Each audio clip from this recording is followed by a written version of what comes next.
VR Chat, the next frontier. These are the experiences from Gunter's universe. His continuing mission? To seek out and connect with VR devs and passionate enthusiasts. To discuss theories, beliefs, and rhetoric of all kind. And to boldly go where no show has ever gone before.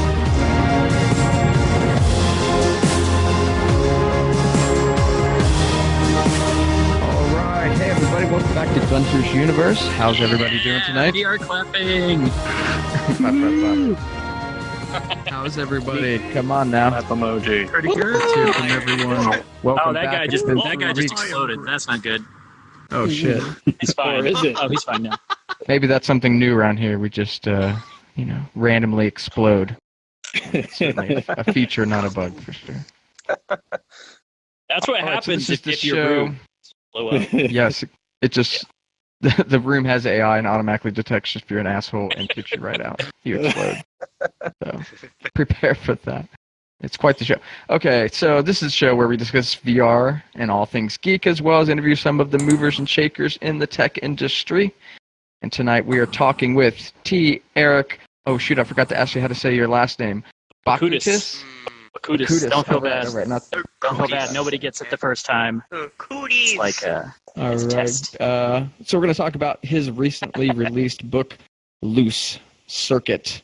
It's a cybercrime police procedural available as a web series at loosecircuit.com. You can currently read episode 1, puppeted, right now. Episode 1. The title's Puppeted. You can read that now. And so let me just read a little description that I found. It's what if There's something about everyone had it. Wow. I think so. There's the book. You can buy it on Amazon. No, you can't. Not It's free. It's free on the website. It's free on the website. But you can donate, or you can buy one of the other books. All right, so this book, though, what if everyone had an implant that let us control their violent impulses? What if people started hacking those implants? Join the cops of the CID, Cybercrimes Investigation Division, as they face down homicidal professional gamers, algorithmic orgasm peddlers. Did I get that? And the Russian mob. Orgasms. All right. That's a thing. Oh, jeez. What's up, Lousy? How's it going, dude? How's it going, man? I feel like I've arrived at last. Like I literally have nothing else to strive for at this point. Like I'm on. Everything's the book's out, the show here. I know. It's like I'm done. Now like, you sit back and collect. Right. Smooth sailing from here on. Kudos. and then of course for those watching, Eric is lousy in VR chat. He does a lot of cool things here. We're going to talk about some myself. of that. What the hell? Yes. Okay. Also with us, to my right, is Bob, a.k.a. Cousin FX. What's up, Bob? Not much. I just literally got in the door from going to see Blade Runner. Yes! Nice. So good. Oh, hell yeah. Blade Runner. I haven't seen it yet. What's the consensus? Good. No spoilers. Yeah, no spoilers. No, of course. Overall, I liked it, but there was some things that I thought could have been a little maybe toned down or better. All right. Interesting. Fair enough. Lousy, your brief opinion? I loved it. I felt like it's one of those few sequels that I felt like lived up to the original without repeating the original. So yeah, I've kind of heard that. So that's pretty. Yeah. Pretty exciting. It did that. The things that I didn't like about it, I guess, real quick, they don't take away from any of the plot or anything. But like, I felt like they tried to take the original and like kind of amp it up a little bit in certain ways. Like there were some scenes that just looked artsy for the sake of being artsy, and then I didn't like the. I didn't like some of the music. Okay. It was just like filter sweeps, but with I don't know. I just didn't care for some of the. Well, it's true because you do your own music, so you have an educated opinion on good music, since that's something you do. Indeed. Yeah. And it's been a few weeks since we've seen each other. Maybe 3 weeks. Yeah, it's been a while because you went to Oculus Connect, and I did not. But I am back home. I'm no longer homeless. I don't know. Oculus Connect is a thing. It happens in October normally, and yeah, we did that this year. I'm not going to talk a lot about it, but the whole VR chat team is there, so that's so cool. We got a lot of FaceTime in. Did you get to meet any people that you hadn't met before, like from here? From VR chat? No, not really. Wait, from VR chat? Yeah. Like users, like. Yeah. It's a campfire. Try that. I can't remember. I don't. Nothing. They weren't that important, or I'm not remembering. Little people. So, but I did get to see K-Dog, who came down from San Francisco. You did get to come down. Yeah, K-Dog. Conference, and K-Dog, of course, is manning the cams. What's up, guys? I can't hear you, K-Dog. You there with us? Hey, I'm here. We can hear. Excellent. Yeah, it's all. Did you make it down for the after parties? Went down for one actually. We did went to a karaoke bar, and it was awesome. It was like imagine VR chat, but literally in real life, because a lot of the regulars that you would see were physically there. Karaoke in real life? Yeah, can you believe that shit? Yeah, there's no. What are they gonna think of next? It's awesome. Not Eye tracking is time. amazing. What are you gonna think of next? Name tags. We did have great pug name tags actually. Q Paradox created those, so we all had name tags. I didn't have mine wearing every day.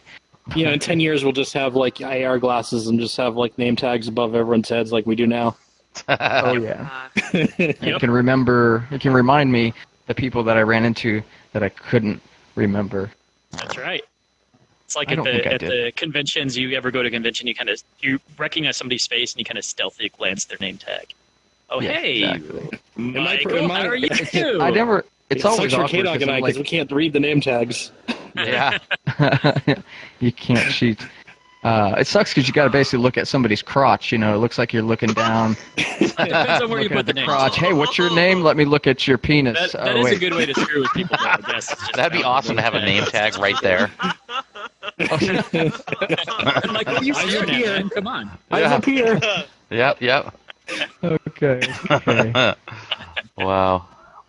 All right, so the Oculus Connect 4 was cool, and I met up in Orlando with a bunch of VR chatters. It's amazing. These kind of meetups are happening. Above my head, I can't remember. You get a chance, definitely meet up. Okay. Lousy, tell us, a little bit about yourself. I don't know if everybody knows your background. I don't think I know your background.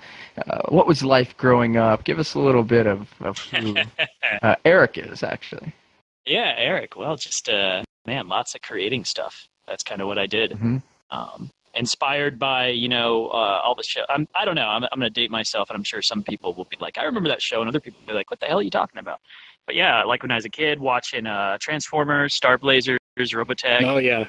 All these shows, like especially like Star Blazers and Robotech, like where they had a plot that persisted more than one episode. Like I think that was just that was the first time I was ever exposed to that as a kid. So it just blew my mind. It's like, whoa, the story grows and changes. So I think like a lot of that early stuff just, I think that's true of all creative people, but especially writers. Everything we read or see or whatever sticks with us and then kind of bubbles up later, whether we're aware of it or not. So, yeah, lots of playing video games or making, board games, friends, all sorts of basically geeky stuff. What's the geeky stuff? Pretty much. Yeah. Pretty much where I was. Good times. And what about, high school, college, or family? Well, I gotta be careful because, like, I'm gonna answer all my security questions. If not. Oh yeah, don't do but, that. You have to say where you went, I guess. Yeah. No, but high school. Yeah, we were playing BattleTech and D&D and Paranoia. College, I remember Paranoia. Yeah, such a good game. College, we were making Quake movies. Where's that guy's still there. Oh, yeah, like, I remember that you dude, telling me about that. Like that dude was like our life in '98. Oh, right on, Eric. Yeah, like we were building a like machinima. Of course, we didn't call it that at that time. We called it Quake movies.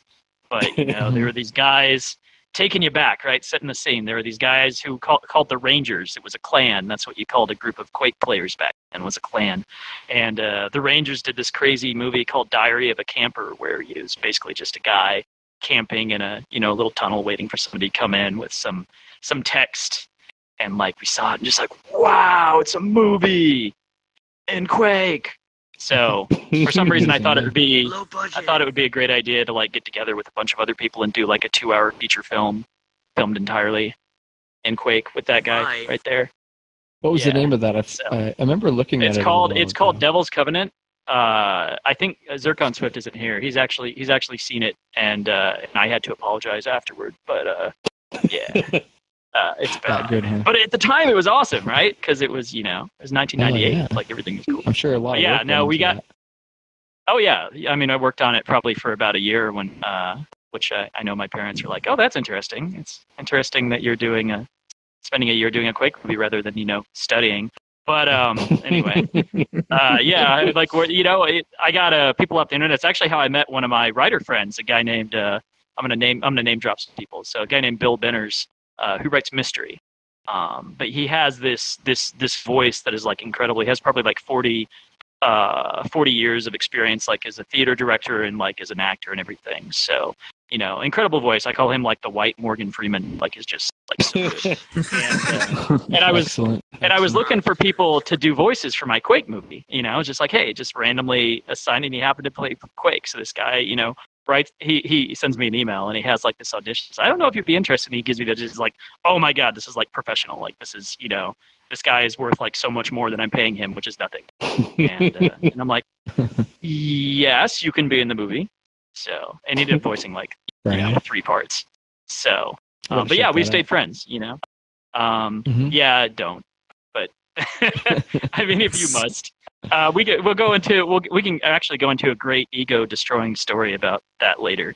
That was a good time. But yeah, so that was college. Right. High school was board games, actually designing board games too, screwing around with modding, like modding for Doom, X-Wing, Neverwinter Nights, all that stuff. So sure, yeah, nice. Yeah, that was pretty much it.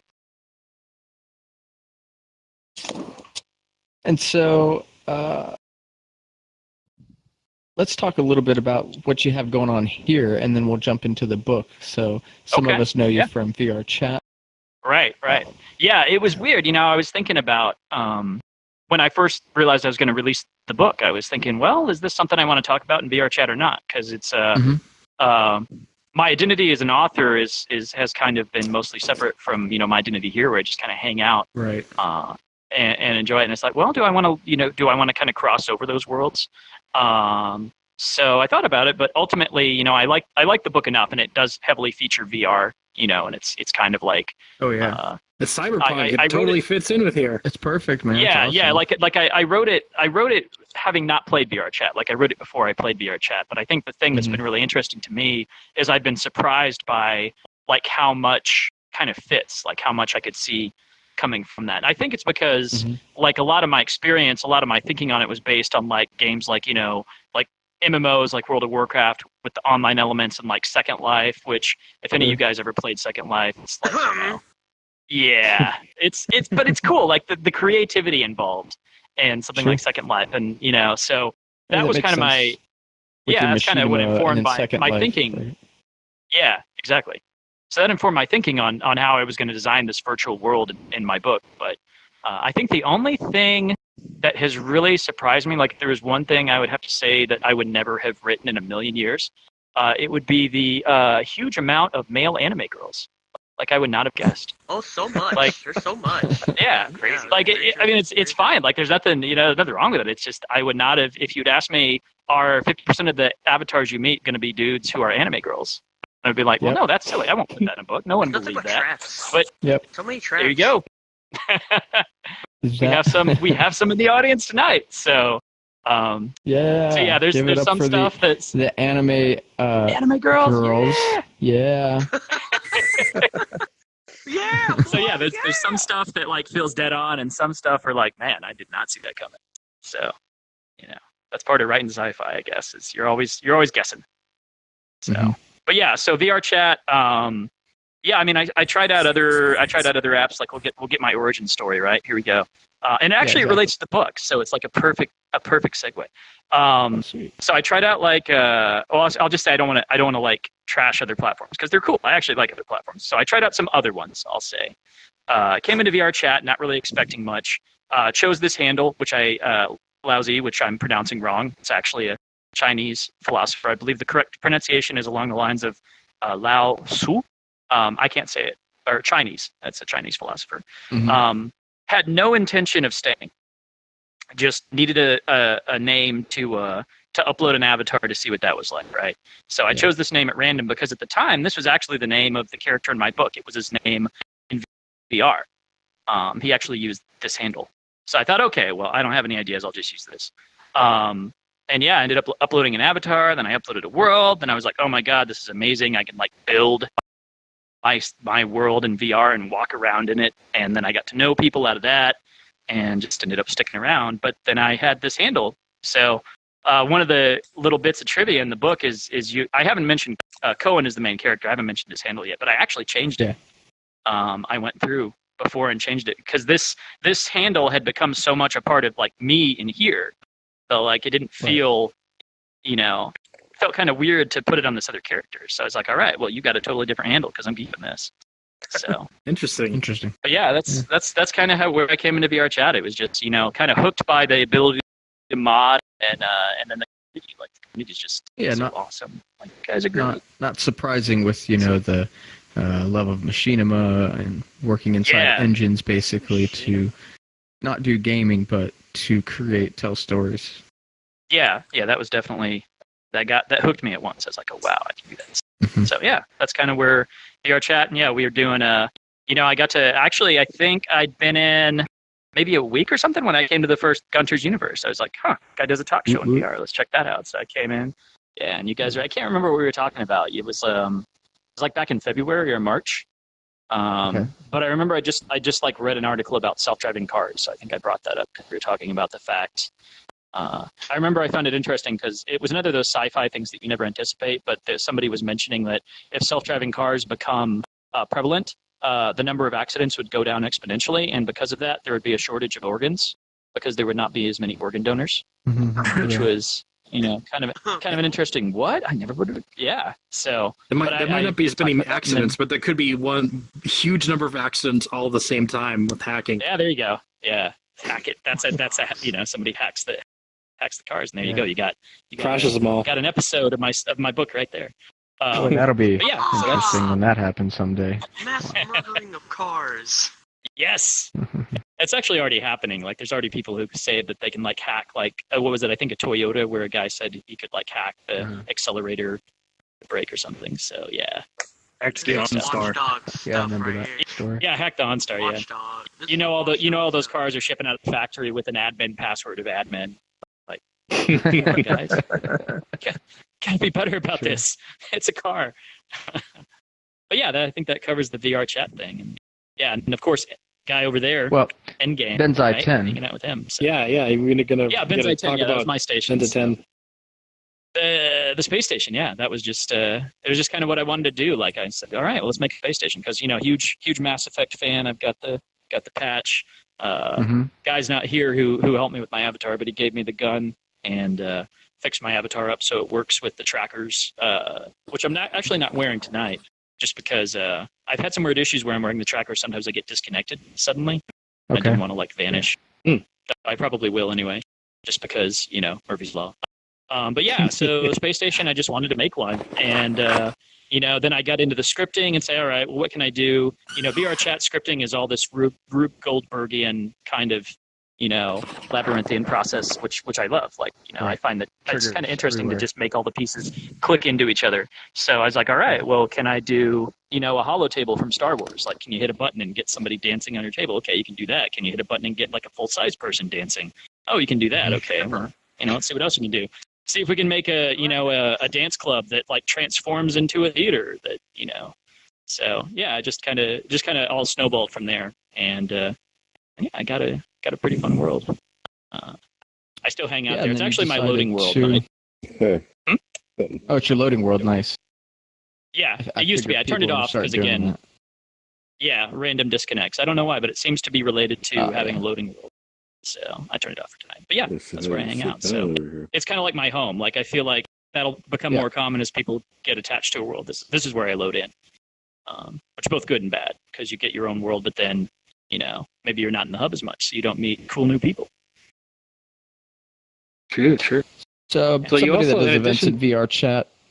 Yeah, that's what I was just going to bring up. Is the in addition to having your own really huge, cool room that you created with Benzai 10, you also have a show called Lousy Social on Wednesdays at 9 p.m. Eastern, 6 p.m. Pacific. You want to tell us a little bit about how you came up with the show? I mean, it's not really a show. It's just more of a get-together. Actually, it started... It's a social, as I mentioned, since Nomo's here, I thought it would be fun to get people together kind of before Endgame, kind of get some folks together and then maybe transition that audience in there. Now I think enough people go to Endgame that it wasn't really necessary. But, just talking about Second Life, right? I was thinking about that was actually inspired by something people did in Second Life all the time, where they would have, events where they would say like, hey, this is an avatar theme, like come as, this or this, whatever. What was that? Sex? Sex, yes. Second Life, yes. that is pretty much all there was in Second Life. But anyway, there were avatar themes, and I thought, well, that would be cool for VR chat because like there's so many cool avatars here, and we have so many creative artists.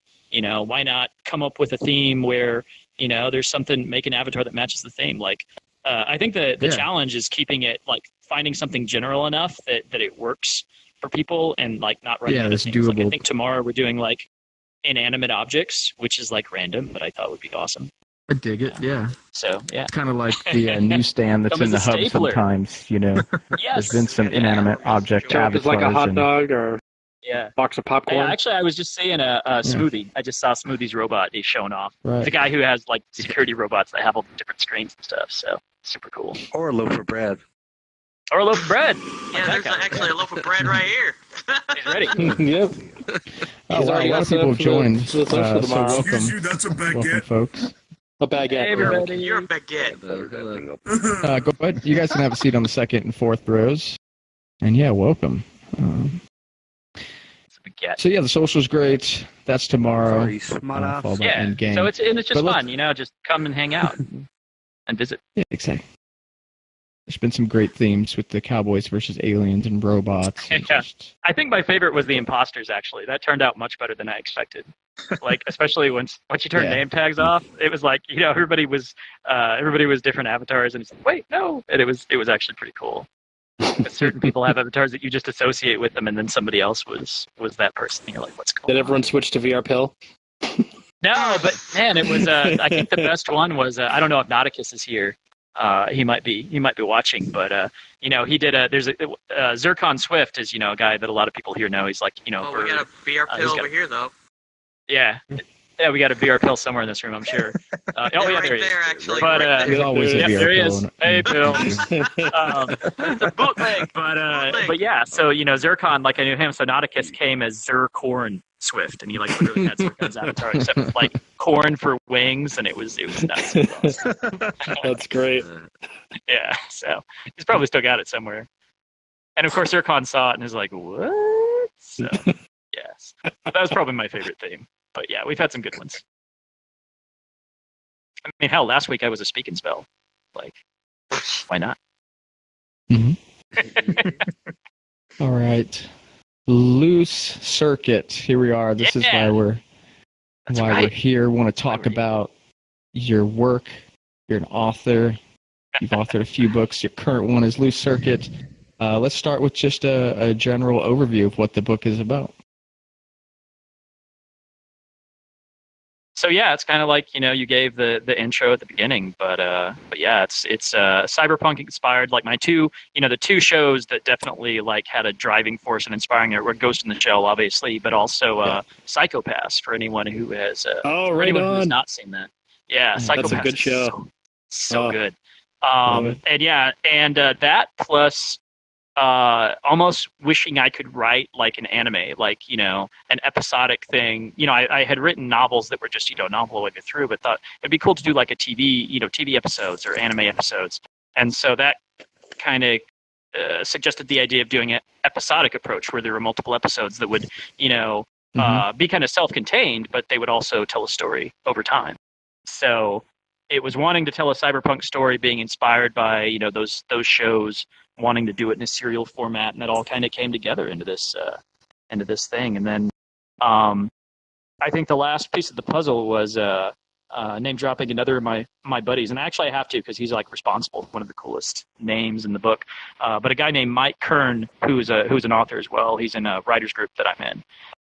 He did a series called Dark Winter, which is do we have any like H1 and Z1 fans in the room? Anybody a fan of that game? Anyway, if you're watching in the stream, but he did this book.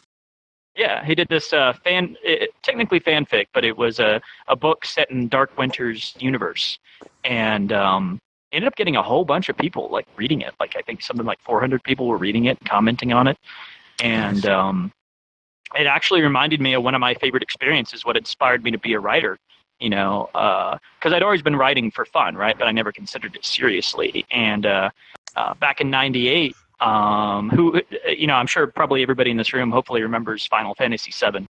Like, most anyway. Yep. Pretty big love that game, right? But the ending was like, is just like, is dropped. It's like, there's so much more story to tell. It's like, boom, nope, fade to black. And I'm like, what? Where's the rest of the ending? What's going to happen, with these characters? Like, did it survive? Did Midgar survive? It'd be like 20 years until we get Advent Children to answer that. But yeah, so the game finished, and I was like, what the heck? So I ended up writing a fanfic about it. Like I just wanted to finish the story. So I wrote this. I ended up writing a 90,000 word fanfic, which is essentially the length of a novel, and posted it on a site called I think it was I want to say it's RP Gamer. It's still around, so you can probably still find it. Like if you want to read 20-year-old fanfic. Hey, that's awesome.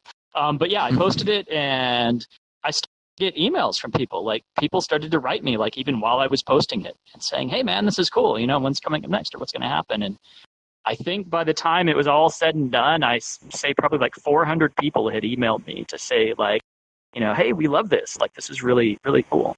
And I don't think I've gotten any. I don't think anything I've done has matched that level of response since. So doing that fanfic kind of inspired me to say, "All right, well, I'm actually going to go try to write." And so, fast forward 20 years, Mike does his, Dark Winter fanfic, which is kind of the same thing. And then I got the idea of, all right, well, if I'm going to do this cyberpunk thing, I have other books out, right? But since I'm an indie author, right, I'm kind of doing it myself.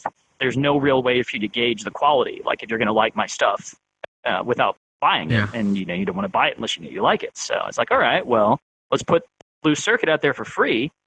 And, kind of do like Mike did, where it's a serial, where it's published periodically, let you read it over time, and then kind of let you judge. Like, if you like this, if it's all you ever read of mine, great, let's talk about it, because I just want to share it with folks. And, if you like it enough to go check out my other stuff, then awesome. Either way, I'm happy. So yeah, that's basically where the story came from.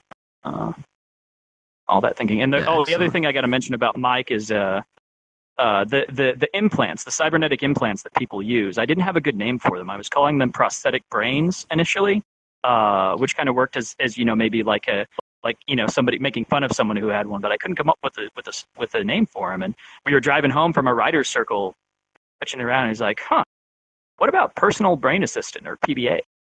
Just like, damn, dude, PBAs. That's awesome. Like I'm stealing that. Perfect. And it's like, it was so good. Yeah, PBA, like it's just it's like it just hit, like it, as soon as I heard it, it's like that's it. So I got to give him full credit for that term, which I use extensively in the book. Close to PDA.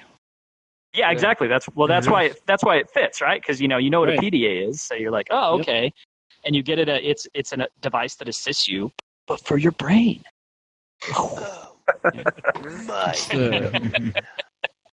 Big piece of the cyberpunk, yeah, exactly. Brain augmentations. Yep.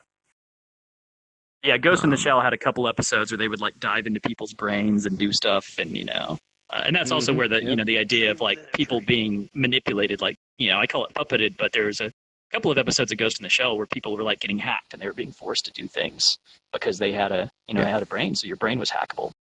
So yeah, cool. One of the advantages of a PBA, which I'm not going to spoil a lot, but just one thing that popped out was pretty cool, was if there's something that smells bad in the area, the brain assistant can dull the smell of something or change it into something else that's part of your, I guess, memory banks or whatnot. Yeah, that's kind of the idea. Is you swap out stuff. Like I think. My favorite thing is like you can change the taste of things, right? Like I would love to do that. Yeah. So you can eat something that's totally healthy, but it'll just taste like bacon. Like everything tastes like bacon. Yeah. That would be awesome. I need this in real life, please. That's right? Yeah. Give you all my money for this. Shut up and take my money. But yeah, that's cool. But then nothing's happening. What do you say? I'm tossing money at the screen. Nothing's happening. Oh, okay, gotcha. Make everything taste like bacon. Yes, that's the selling point. But yeah, like once you have something in your brain that can manipulate your brain, why not? Why not go nuts with it? Why not add all sorts of features? So that's kind of what's fun is just thinking about weird ways to use when you got megabytes. Like you got bits and bytes. You got megabytes. You know what I mean? That's right. That's right. Some other tech in your world is pleasure boxes. What are pleasure boxes? So it's basically the world. It's like this. Like this is a pleasure box essentially. Yeah. I wanted to come up with a term for basically, and I did kind of think it would work like VR chat. Again, it was one of those things where I didn't think everything would necessarily be interconnected, even though that would be cool. Like you would probably have individual world spaces that you would go to. And so pleasure box just seemed like a cool idea. It's a box and you have fun in it. So obviously you're enjoying yourself. So why not call it a pleasure box? So it's a good name. And it's true. It's very true. He's on counts. topic. It's part of especially for the reading I'm going to do. So yeah. He's on topic. But yeah, that's where most of those terms come from. Like it's just like what would sound cool and also get the idea across. Mm-hmm. So yeah, that's where that comes in. It's part of being a writer. You get to make up cool names for things. Yeah, you hope they're cool. Sometimes they're dumb, and people tell you that's a dumb name. Like, oh. I didn't think that way. Reading this, I thought everything was pretty cool. Oh, good. Okay, that's a relief. Tell us about the characters. So the two characters, basically, one of the, and I'll admit this is one of the tricks that a lot of writers use. When you have a new world, whether it be fantasy or sci-fi, you always need the character who's kind of the entry point for the reader, because obviously there's this convention in writing, and for anything, for books or for movies, where it's like this conversation that starts with, as you know, Bob, and it's something you want to avoid. So it's basically like, right. Let's say you have two scientists in a room, and they're scientists, right? They know what's going on. They have no need to discuss this. But, one will say to the other, exposition. As you know, Bob, we've been studying particle physics for 50 years, and this is the first time that we've, you need to avoid that because it's just, it sticks out. So you need to have an intern. That's right. And that's where Cohen comes in. So Cohen is the newbie. He's the rookie cop, the rookie cybercrimes investigator. He comes onto this job, and he's smart. Like, he knows how to program PBAs. He's in general, he's a sharp kid, but, because of the world that's been created where violence has essentially been eliminated for the most part, with some exceptions, he's kind of naive in a lot of ways. And so, Cohen is the rookie, and then I pair him up with obviously the grizzled detective, the old cop who's been through it all, Jeb, who's the other character. And so then, Cohen can ask the obvious questions that we, the audience, want to ask, like, what the hell is that? And Jeb can explain it. And that's, I always loved that dynamic of kind of the rookie and the veteran. And then there were some other characters that, popped out as I did episodes that ended up having a bigger role and just kind of took off from there. So, but yeah, that's where those characters come from. And I wanted to write someone a little different from other characters I'd written. I think Cohen is a lot more unsure of himself, which is always a challenge to write. A lot of characters, if you read most books, especially in mystery or sci-fi or whatever, the character, whether male or female, is typically, very assertive or very confident, because that's interesting. Like, you want to read about characters who are badasses, whether they're male or female. So, it can be difficult to write a character who's not necessarily a badass and still keep them, interesting, because people will get frustrated. Like, why are you such a doofus? I don't want to read about you. Mm-hmm. So it's a it's a bit of a challenge because, like I said, Cohen's smart, but he's naive. He doesn't. There's a lot of stuff he's still figuring out. So I think what I just try to do is keep him interesting. At least you can understand where he's coming from. And why he's doing this, and then maybe want to, go along for this journey and see what's going on with him. So that's my approach to writing characters in general, is just keep them interesting. Mm-hmm. Or try. What's the OMH? So Office of Mental Health, which is obviously like the most Orwellian name I could come up with, right?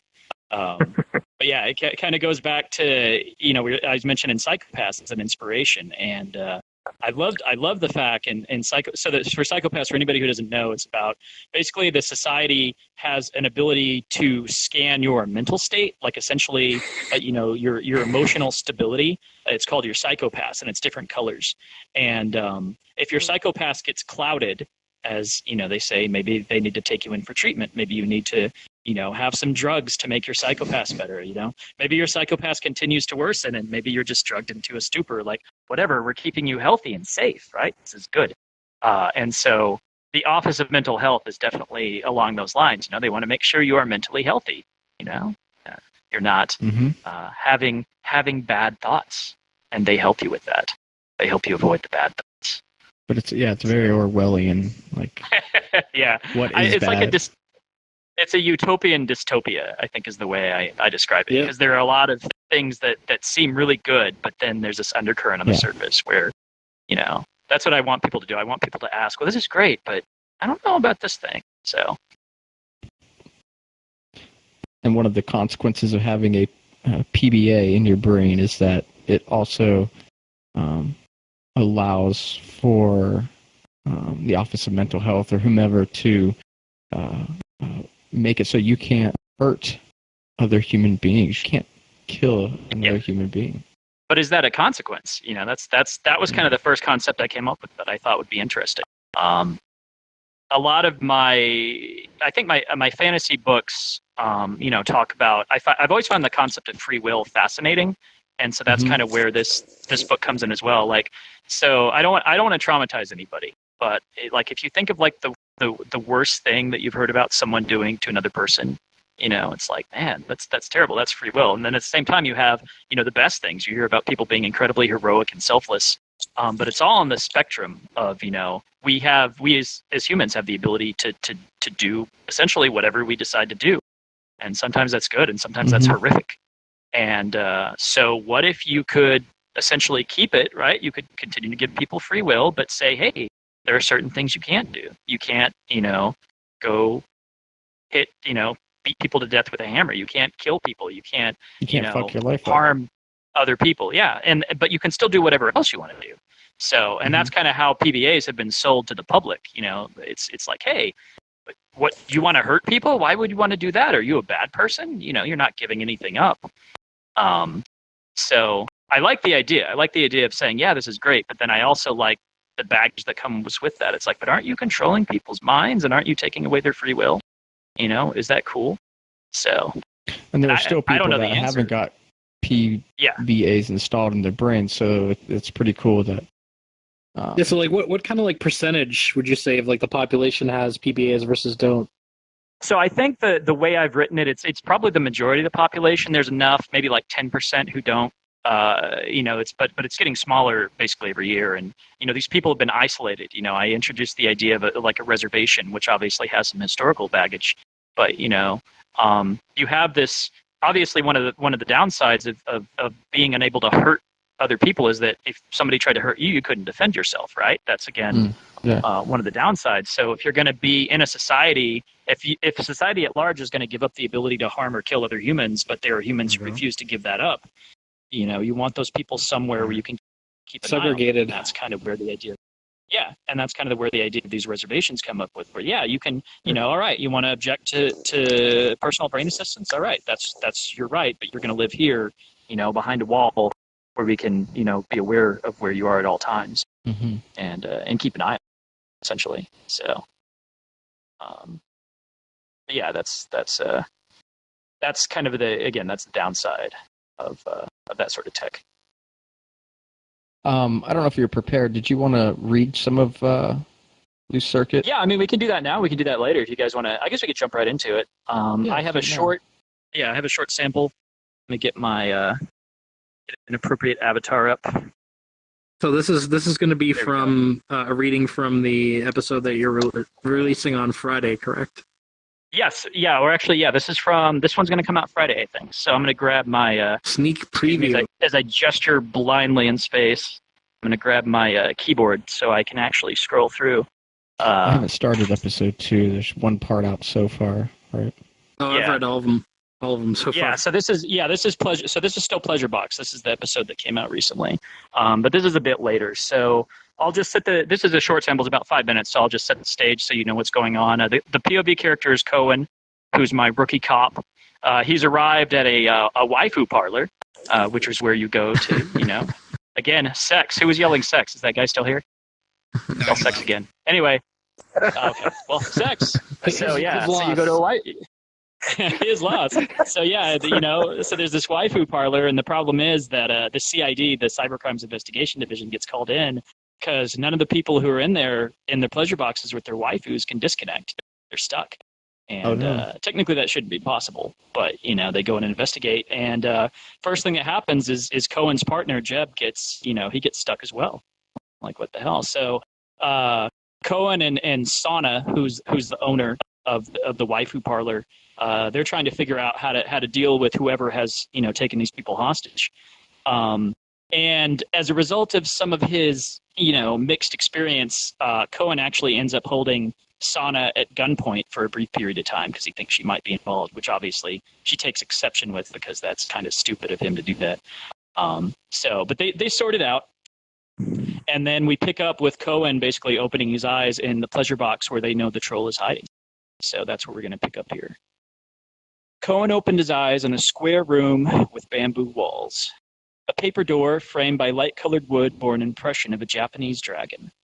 The floor was soft gray tatami mats, their cross-hatched texture as convincing as any he had ever seen, and paper lanterns hung in each corner, glowing with candlelight. Outside, trees rustled. He glanced down at his body, which wasn't his body, and gawked. He was wearing a beautiful pink and white kimono with embossed flowers. It fell open at his neck, but that wasn't what made his eyes pop wide. It was the 2 huge breasts rising from his chest. "Enjoying the view?" Sana asked. Her voice had an odd echo to it. Cohen jumped up as she popped in behind him as a muscular man in samurai armor. Her helmet was red with slanted eyes, flared nostrils, and teeth that leered like he'd expect. The hilts of 2 swords jutted from her hips, one sheath shorter than the other. Cohen touched his head and found long hair bound into a clump with giant needles. He had no sword, no armor, and when he stood, his elevated sandals made him wobble. This wasn't really the best avatar for chasing a dangerous troll through a pleasure box. Hi. Why am I wearing a geisha avatar? Cohen's own voice echoed as well, like it was coming through a long tube, and that assured him he and Sana were speaking on an administrator channel. No one in here could see their lips move or hear them talk. Sana marched past him, armor clacking like a pile of sticks. "We're disguised as NPCs. This pleasure box is occupied by my client, your troll, and if either figures out we're admins, they might disconnect before we catch them." Using the avatars of existing non-player characters made sense. "I get that, but why not? If my client sees people he doesn't know in here, he'll panic. Can't have him panicking when he can't disconnect." Cohen had boobs now. "But can't you? My samurai never patrol together, so we can't both be samurai, can we?" She slid the paper door aside. "And while my geisha do travel together, then I wouldn't have any swords." This was about the stunner thing. I didn't. "Give him a squeeze if you want. I won't judge." Sana left the door open and stalked out of sight. "But move that perky little ass. We've got a troll to slay." Sana already had a head start, and she knew her pleasure boxes way better than he did. Best not press his luck. Cohen followed her outside, careful not to trip in his ridiculous sandals. The world beyond was just as impressive as the room. Sana had modeled an entire Japanese house with long wooden walkways lit by paper lanterns. Pictures of geisha, birds, and dragons adorned its paper walls, and freshly made spirals filled the rock garden beside the house. It was gorgeous. Despite all the advances in photogrammetry, pleasure boxes didn't build themselves. While it was simplistic to record and transfer the signals firing inside human brains, each brain processed those signals differently. Artists had to create computer-generated environments for PBAs to project inside a user's head, so everyone saw the same thing.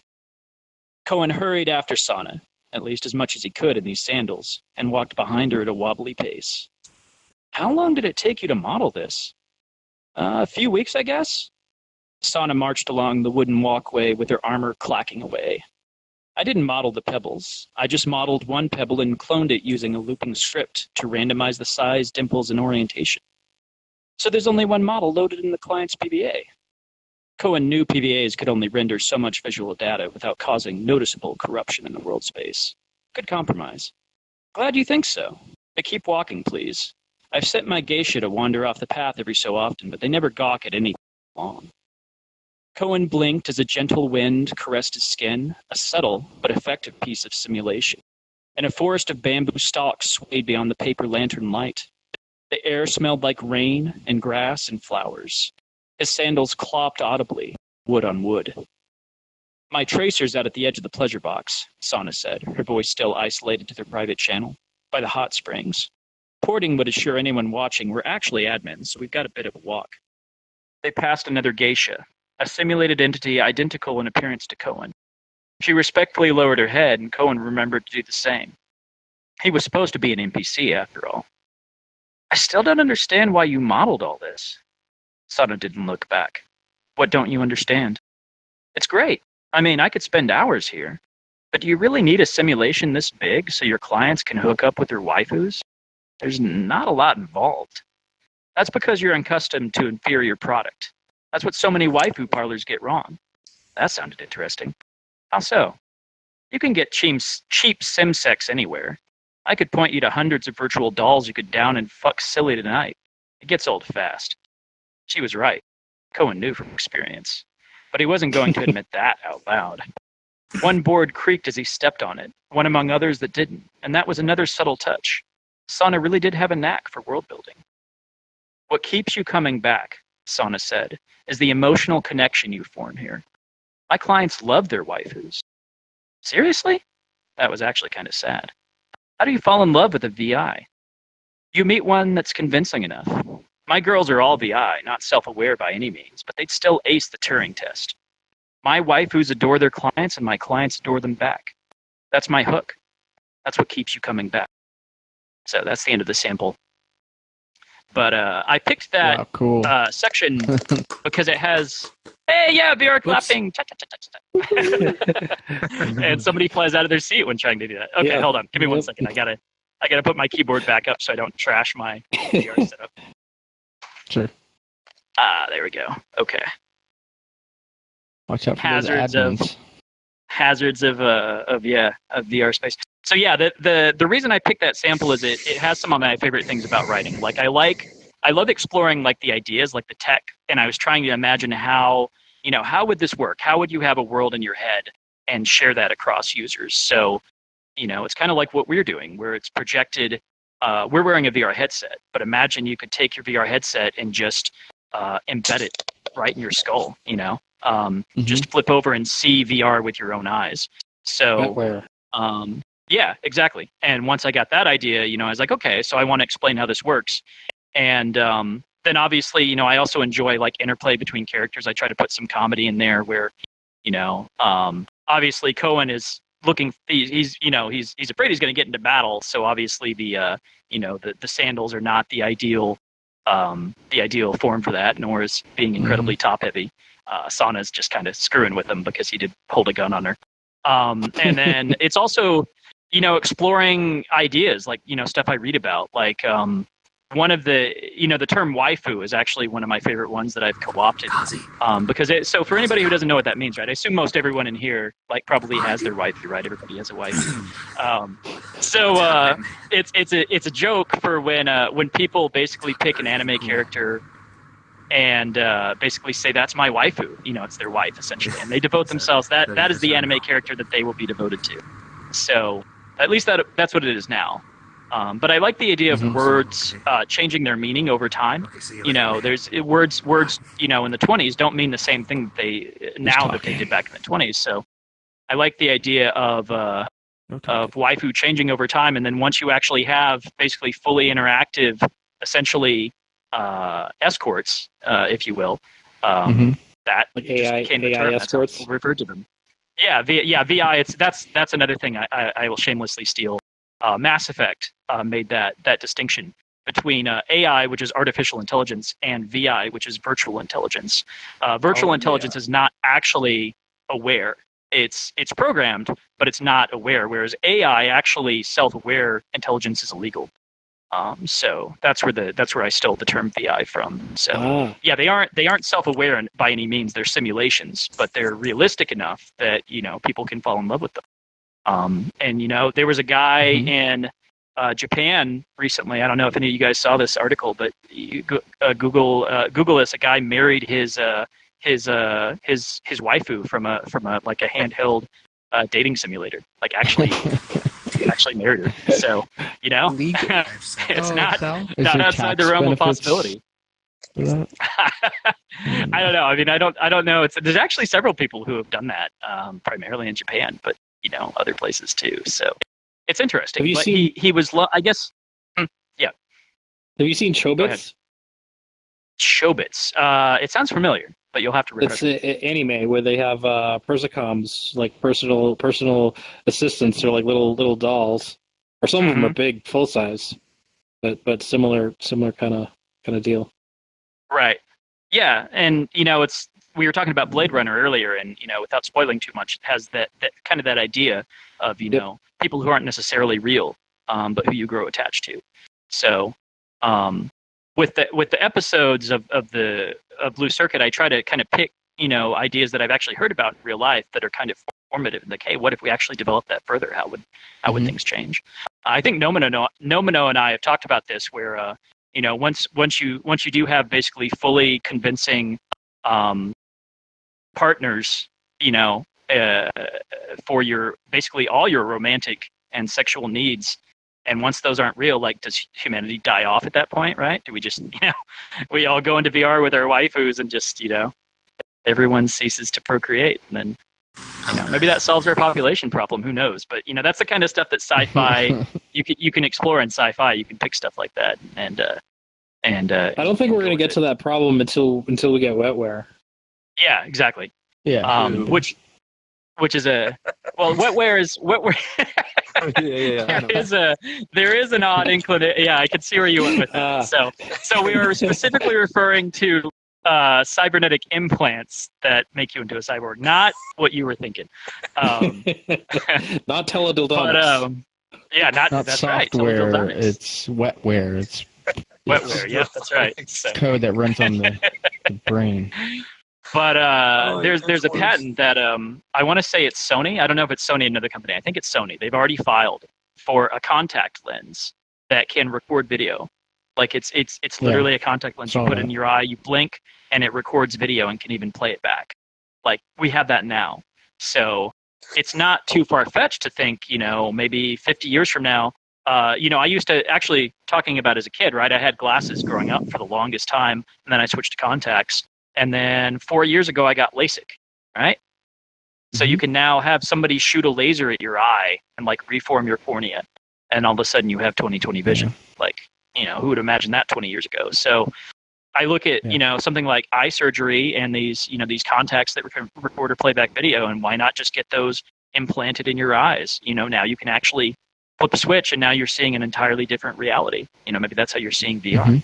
So the tech that I come up with has some thinking and kind of existing tech, just taken much further.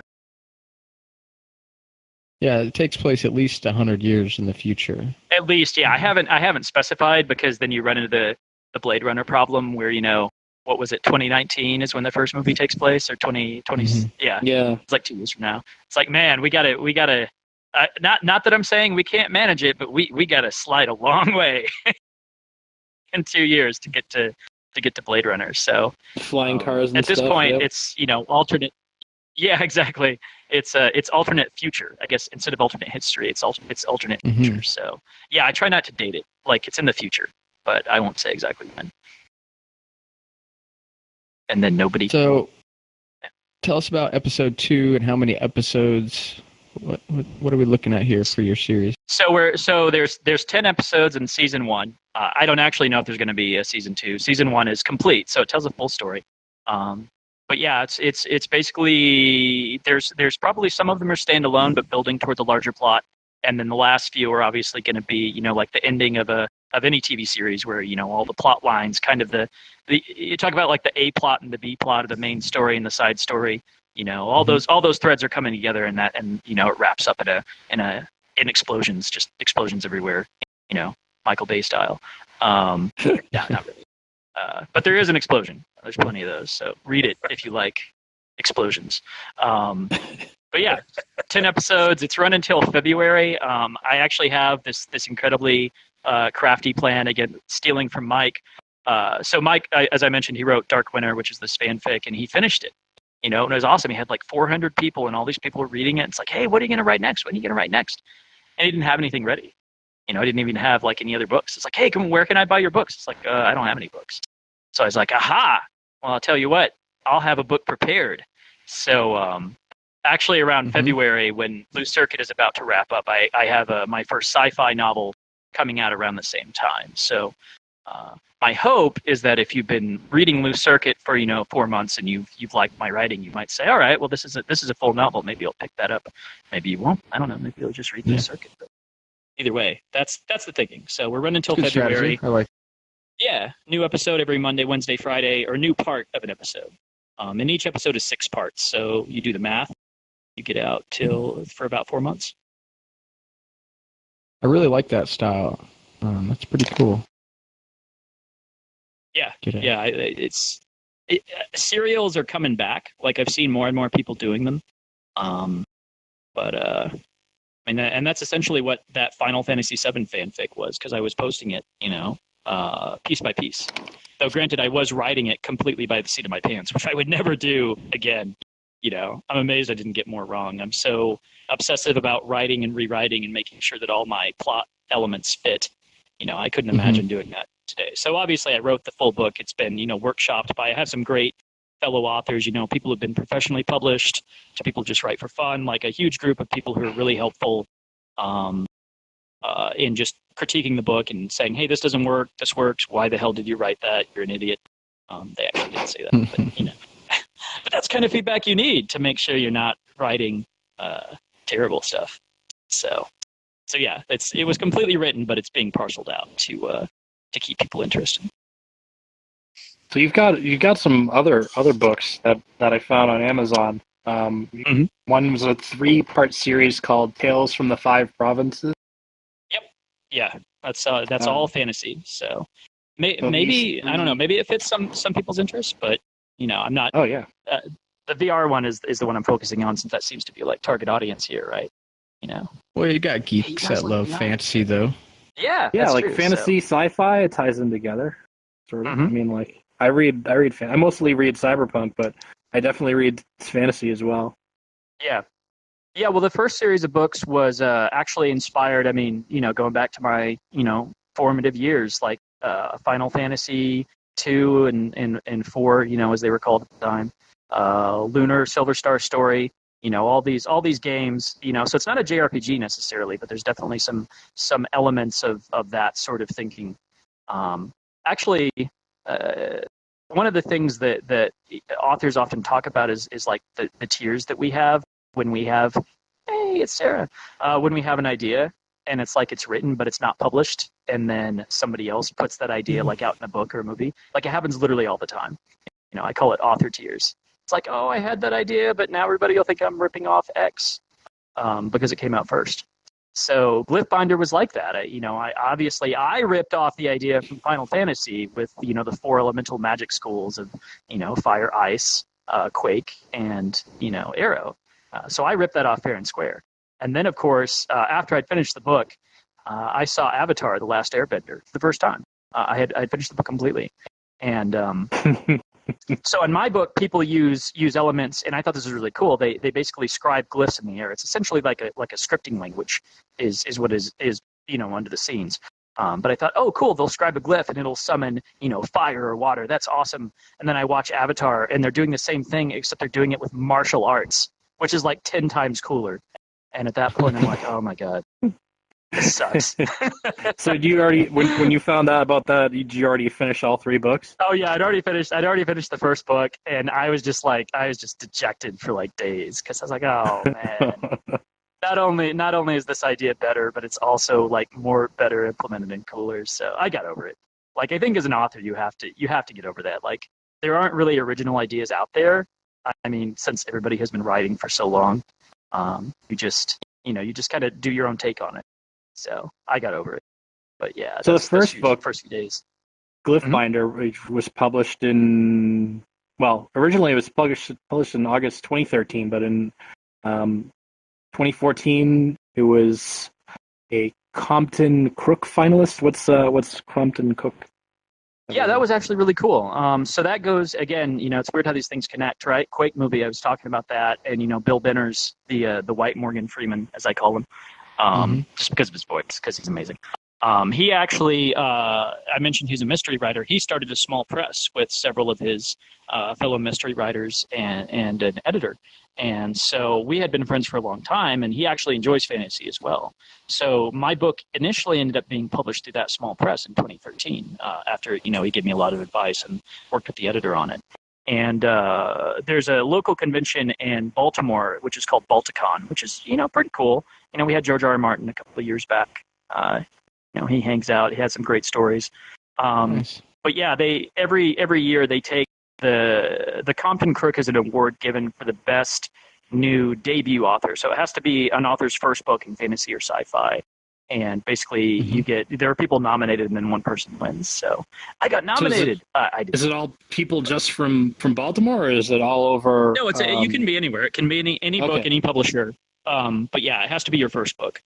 Okay. But I will say, just to, again, I'm probably doing too much name dropping tonight, but I want to drop this name because it was really cool. A guy named Chuck Gannon, he wrote a book called Fire with Fire, or Fight Fire with Fire, something like that. I'm getting the title wrong. Look up Chuck Gannon. His books are great. Anyway, he won it, and literally the first thing he does is he goes on Facebook and he says something along the lines of, "So I won the Compton Crook Award this year. And here are the 7 other finalists." And he lists each of us by name and book, and says, "I would like to invite them to post in this thread and tell us what their book is about and where we can find it." So it was just this incredibly cool, really classy cool gesture. Yeah, I was like, dude, that's so awesome. And I've gotten to know Chuck at conventions, and he's a really cool guy. So. But yeah, that was the Compton Crook. So it gave me something I could splash on the cover to say, like, hey, it was nominated for this thing. Didn't win, though. I don't put the didn't win on I keep that off the cover. So a suggestion for I read lots of books on Amazon, and a lot of ones that get me hooked is if the first book is free. A lot of times I can read the first book, and then I will go buy the next ones. Yeah. So one thing you might want to do or think about is set Glyphbinder for Prime readers to be $0. Yeah, I actually did that. You for charge a while. for the other 2. Did that work at all? That. I did. I actually sold a lot of copies. I think I actually have like sales figures, and it's interesting. The first one, I can give like percentages. I said, okay, this is the many people on the first one, and now. 4% of those bought the second one, and like 2% bought the third. And it's like, aw. But hopefully they like the first one at least. But yeah, that's kind of the idea. Just came out though, right? Yeah, it just came out. But that was kind of the idea with Loose Circuit, is to give you that free, that free intro. Like if you're interested, if you want to know what my writing is like, here, this is free. Check this out. And but yeah, it's when you're doing it, when you're going the indie route, when you're doing your own stuff, it's always interesting trying to promote. Which is why it was like I said, this is like I made it. I'm on Gunter's universe, so I need to do no more promotion, because now my career will just skyrocket. That's right. That's right. The millions of Gunter's universe watchers. Yep, they're out there. Sarah's giving me the not so short hand over there. So in addition yeah, to like the full books that you wrote, you've also got some short stories in some other anthologies. So how do you get involved with being put into anthologies? How does that work? You just submit. I've had different markets. They have different pay rates. There's like pro to kind of free. I actually did one story that I actually did for free recently, but was for a really good cause. There was an anthology called Brave New Girls, which is done by 2 editors, and all the stories are young adult stories with female protagonists, young girls who are in STEM fields, science, technology, engineering, and mathematics, and they're having adventures and solving problems. And all the proceeds from those books go to a scholarship to fund run by the Society of Women Engineers. So that was a case where they had submissions. They weren't going to accept all the submissions, but they invited you to submit. And I had a story that had a young girl protagonist where she has robots and she's trying to save her colony from this dam that's about to collapse. And I submitted it. Hey, Matt 6, I get an apple. Thank you. That was the Swiss cheese model. Yeah, the Swiss cheese model. Yeah, but I bring that one up because as with any anthology you submit, that one was free, but it was for a good cause. So everybody who buys it, that money just goes straight into the scholarship. So, but yeah, it's just you write a story for the theme, you submit it, and you hope they like it. So there's another one that you were in called Fairly Wicked Tales, Dark Fantasy Anthology. And so your story was called Rum's Daughter. Now, so is this Rumpelstiltskin? Yep. Yeah, the theme of that anthology was all about basically just twisting the fairy tale, like taking it, making it even darker, which is hard with some of those grim fairy tales. Yeah, because they're pretty dark. They're pretty dark. Yeah. But yeah, basically I twisted it and I wrote it from the perspective of Rumpelstiltskin and basically took the idea that, it's kind of the age-old idea about propaganda, like the winners write the stories. So basically the premise of the story is that Rumpelstiltskin was not actually a bad guy. He actually, some really horrible stuff happened to him and he was essentially, defeated. And so later the story came about where, he tried to steal my daughter, and it was funny because none of the story made sense to me. The fact that I think that, so the story, the original Rumpelstiltskin story hinges on the fact that basically this woman, she needs help, so she makes a deal with Rumpelstiltskin, says, all right, help me and I'll give you my firstborn. And she has her firstborn, and Rumpelstiltskin comes and he's like, hey, I'd like your firstborn now. And she's like, no, I don't want to give you my firstborn. And he's like, all right, fine.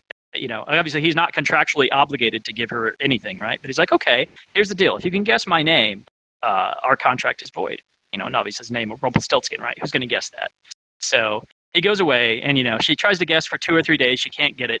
And it just so happens, there just happens to be some random dude just happens to be hanging out at near a campfire. Rumpelstiltskin just happens to be there, dancing around the campfire, singing about his name, and just happens to sing his name out loud just where this random dude can overhear it, just so he can go tell this lady.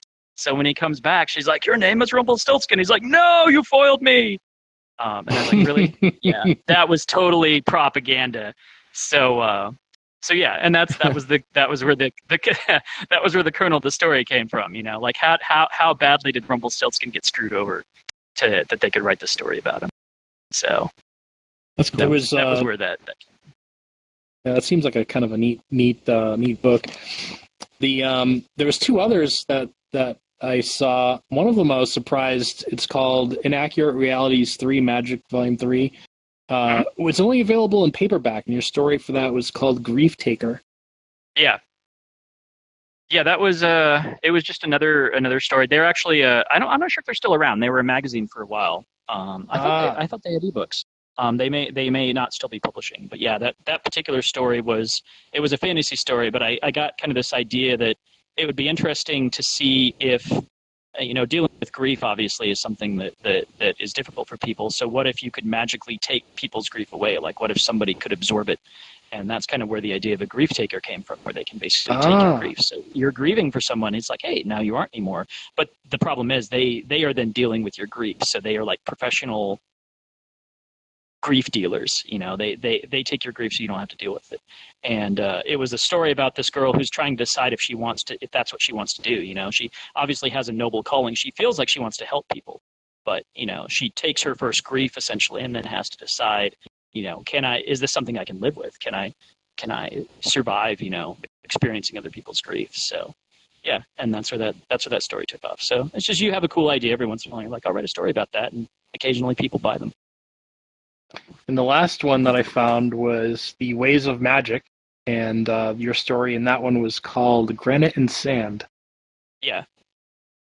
Yeah, that was about? That's just a story about I got the idea of, a golem. So golems typically are represented as kind of mindless, giants that, just kind of smash for their masters. But I thought, what would happen if you had a golem who really doesn't want to smash things? Like, he actually makes him sad. He doesn't want to kill people, but he's forced to do so. And so it's sort of this story about this golem who is trying to escape from his orders, and he gets help from another character. And does he make it? Does he not? Who knows?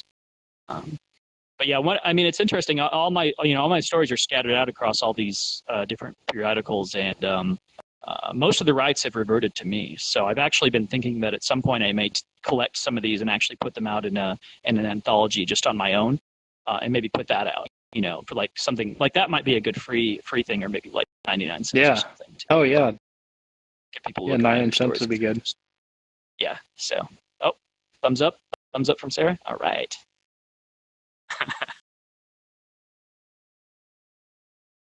But yeah. What else? So you got an upcoming novel coming up too. It's called Supremacy Shadow. It's coming out in February.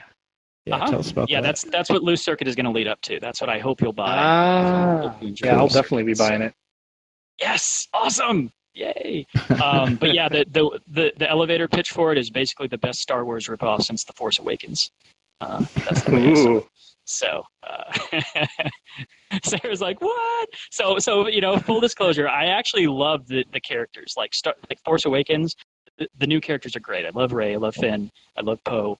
But I did not like, and I admit it, I did not like the fact that it was basically Star Wars. It was the same plot, recycled. Hold on 1 second. I have to interrupt you. Matt 6 has just been pointing a gun at everyone for the last few minutes. Put the gun away. Thank you. I don't think anybody... Put the gun away, man. It's okay. Appreciates that. Cool here. No shootings here. Thank you. No shootings, yeah. No, that's good. I appreciate you watching out for me. Yeah, exactly. Otherwise, this would be like my last show ever. Yep. But yeah, it's not Star Wars fanfic. It's just kind of like it's not a Star Wars fanfic, but it's definitely Star Wars inspired. And actually, that's where the title comes from. The idea of the Galactic Empire, like that has been done in basically like literally every science fiction novel in the world has an empire, or sure. or an Imperium or something. And I'm like, I want that, but I want an even douchier name. And like, they call themselves the Supremacy. It's like, yes, I haven't heard anybody else use that, and it sounds like they're total dickholes. So I love it. But but the idea too is that, and actually this Rogue One has mitigated this to an extent. By the way, I loved Rogue One. Rogue One was great. It's what I wanted from Force Awakens, right? Because it was a new story. Yeah. But one of the things that always bothered me about Star Wars is that, you had this scrappy band of rebels. They're incredibly outgunned.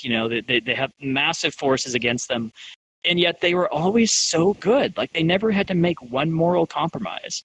It didn't bother me when I was a kid. But, when I was older, it's like, yeah, they, maybe they worked with the smuggler, but the smuggler always had a heart of gold, or maybe somebody did something bad and they're like, well, you're not in the Rebel Alliance anymore. And I'm like, it didn't buy it, It's like, how could you do that? So, and also, the Empire in general, like, I think they have a sign-up form where you basically have a checkbox and you have to check, like, are you evil? And if you don't check that box, they, like, throw you in the incinerator, and you're done. So, So yeah, it was like that dichotomy, and I wanted to write a story like that, but where the Empire, in this case the Supremacy, actually had good people in it. Which, to be fair, the Star Wars EU touched on that. In the expanded universe, at least the old one, they had some Imperials who weren't all bad. The new one has that as well. But I wanted to have that, and I wanted to have some rebels who aren't very nice, really. I mean, they're up against the wall. They're fighting for a good cause, but they have to blow things up, and occasionally there are civilian casualties. Hey. It's war. It's messy, right? So that's where the inspiration for that book came from. And, obviously Rogue One came out. And I was like, yes, this is what I've wanted all this time. So it's kind of like that. But yeah, the main character is basically gets his wife was blown up 13 years ago in a bomb. There was a bombing. The Patriots of Ceto are basically the Rebel Alliance. So he's kind of pissed about that. He spends 13 years hunting them, and then he gets this message that's from his wife. And his wife is like, "Hey, I'm still alive." He's like, "WTF?" Whoa. So yeah. So he goes out, and then of course he doesn't want to get involved in any of this, but he ends up involved in interstellar war, and basically he's trying to stop two planets from blowing each other up while essentially being as snarky as possible. So actually the genre that I'm going for is what I've titled and I'm saying this now, so everybody's gonna feel free to steal it. Grimsnark is where I'm going. So Grimsnark, yeah. So there's a genre that's pretty popular, grimdark, right? Where it's all gritty and realistic, and it's like that, except it's really snarky. So there you go. So yeah, that book is out in February. I'll actually be posting some pieces from it online. I'll suspend Loose Circuit in early February and say, hey, here's some excerpts from the book. Here's the first few chapters, so people can decide if they like it. So is it just going to be a single book, or is it going to be like a space opera with multiple so books? Book's going to stand alone, but as far as again, stealing as liberally as possible as I can from other IPs. I love what Marvel has been doing, with their movies, where each movie is connected but also stands alone. You had Iron Man come out and Thor come out, and they were set in the same universe, but they were separate. And I kind of want to do that if I get the chance. I want to continue to publish books in the universe because I love the world, but with different characters. So you don't necessarily have to read them in order, and you don't have to, read each one of them. You can read the ones that interest you. And then at some point, they will all cross over, and I'll have a book that I'll call like The Revengers or something, right? Where they all come in and do something cool, and then off to their separate. But yeah, so totally stealing the Marvel route. Assuming it does well, assuming people like it. So, but yeah, that's all, years in the future, which I probably honestly won't do now. Like I said, now that I've been on Gunter's, I really have nothing else to aspire to. Yep. So that was the plan. Retirement imminent. And now, yeah, I'm just going to rest on my laurels. Life accomplished. Check. This is all leading up until this moment. It was all leading to this moment. Yes. Well, unfortunately, the moment is basically about to end, so I don't know what you're going to do. Oh, God. If only it could last forever. So, plug away some more. Where should people go to read? So check out, like you said, loosecircuit.com. That's really what I would recommend. You can find my other stuff on there if it interests you. Feel free to explore. But yeah, it's free. It's out there as an it's out there to tell a story, because essentially, and that's part of the reason I ended up sharing it here. Like I said, I had that debate. Like, do I want to? I love VR chat. I love the community here. Like, do I want to cross over? And it's not like I don't want to walk around like saying, hey, no, have you read my book? I'm not trying to sell it to people, but it is, it's cool. You get the explanation point. And it involves VR, and I'm proud of it. So I kind of just wanted to share it with this community. So, so if nobody else, if you read it and you like it and you never buy anything else of mine, I'm fine with that. We can talk about the book or talk about what you liked or talk about your stuff. But yeah, if you do like it and you continue to read my work, then great. I think that's the biggest, that's all an author really wants, is just for people to read their stuff, talk about it and say, hey, I like this. Exactly. Yeah. So, yep. loosecircuit.com. Check it out. Can't wait for the next one. Find links to all your other It's actually places. come in like a couple of hours. Yeah. And it's got linked to their site. Yeah. A couple of hours I'll go up and post it. I actually post them like the night of, like right past midnight, because I'm like too lazy to post them. So there's a pro tip. Is there a newsletter people 9 hours early subscribe to? Maybe they'll. So actually, yeah. So if you go to the loosecircuit.com, there's a link for a mailing list. If you want to sign up for that, you get a free short story that's set in the universe. I do not spam anything. Basically, the only thing the mailing list is for is if I have a new book out, which happens once every couple of years. I will just ping you once. Like if you don't want to follow me on social media or something, but you want to know about my stuff, it's like, hey, new book. And that's it. I never spam you any other time. You can also follow me on Twitter. Though I will caution. We don't talk politics in VR chat. I will caution. There is political stuff on my Twitter feed as well as just book stuff. So and geeky stuff. So if you're not into that, that's fine. I have a Facebook thing which you can like. I hardly ever use Facebook, but it'll still make me feel nice and warm if you like my page. So you can check me out there. But yeah, all that stuff is on findable from loosecircuit.com. So explore as much or as little as you would like. Yeah, everybody go to loosecircuit.com.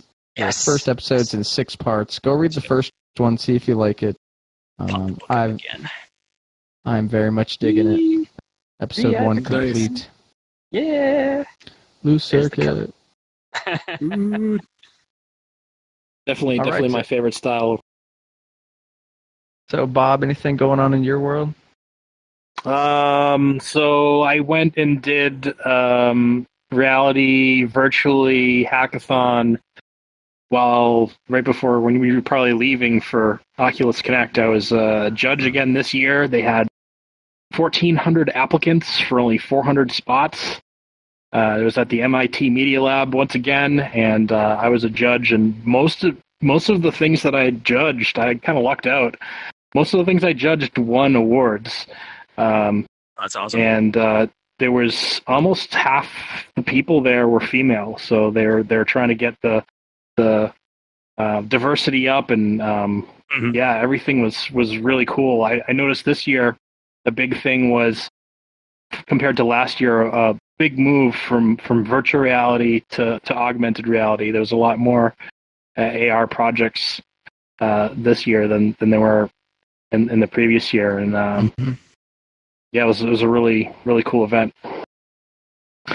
For my other stuff, I was supposed to record an episode for Left-Handed VR podcast on Sunday, but I overslept, so I'll try again for following Sunday. So you can follow us at LHVR Podcast on Twitter and Facebook, and hopefully we'll have a new episode next week.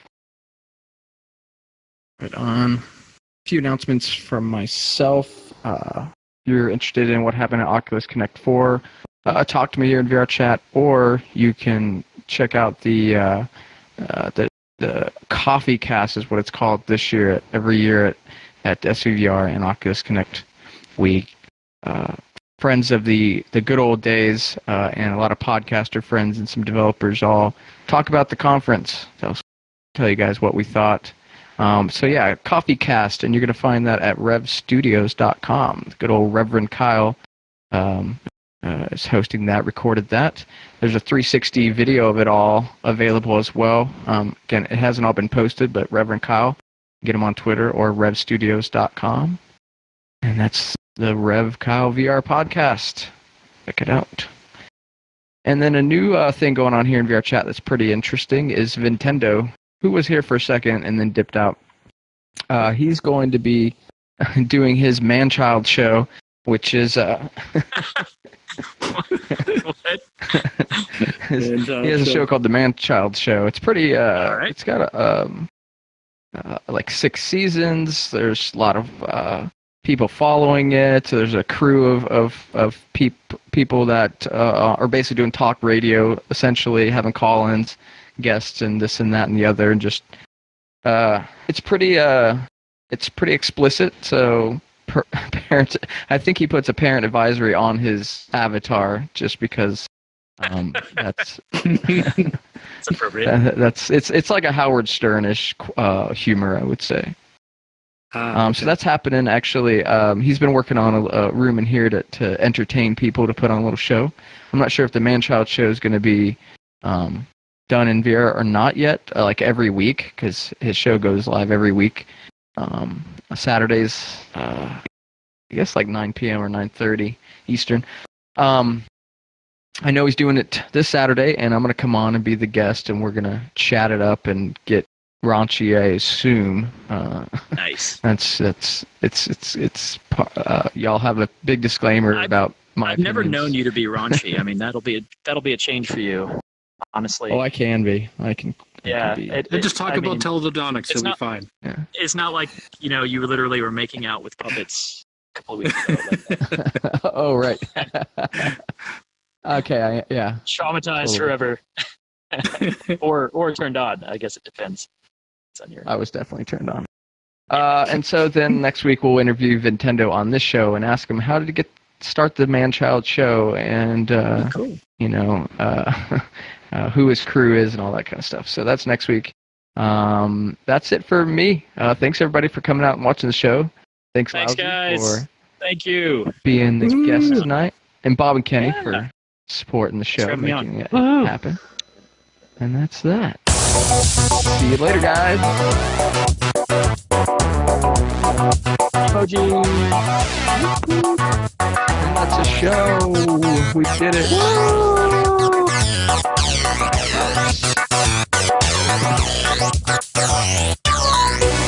I'm lame because I'm not using a